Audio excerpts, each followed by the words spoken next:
सरकारने लाडकी बहीण योजनेसाठी इतर खात्यांचा निधी वळवला आणि त्यामुळे आधीच मंत्र्यांनी नाराजी व्यक्त केलेली आहे। त्यातच लाडक्या बहिणीमुळे शासकीय तिजोरीवर थोडा ताण आहे हे मान्य करावं लागेल असं विधान क्रीडा मंत्री दत्तात्रय भरणेंनी केलंय।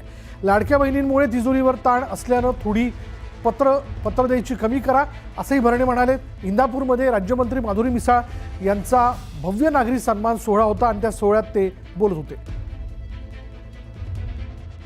लाडक्या बहिणीमुळे शासकीय तिजोरीवरती थोडा ताण आहे, त्यामुळे ह्या वर्षी थोडं जरा तुम्ही सगळ्यांनी थोडं पत्र जरी तुम्ही पत्र द्यायचे थोडं कमी करा। ताण जरी असला, तुम्हाला सर्वांना माहित आहे ताई, ताण असो, सत्यता असो आणि विरोधी पक्षात असो, निधी कसनं कुठनं कसा केव्हा आणायचा हे मला खूप माहिती आहे।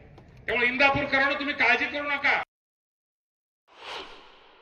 बहिणींच्या विश्वासाच्या नात्याने ते निवडून आले।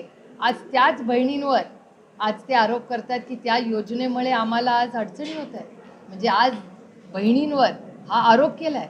बहिणी काय तुमच्या दारात मागायला आल्या नव्हत्या, तुम्ही बहिणींना गिफ्ट दिले आणि वर आज तुम्ही बहिणींना सुनावणार की या बहिणी लाडकी बहीण योजनेमुळे आमच्यावर प्रेशर येत आहे। ही कुठली संस्कृती?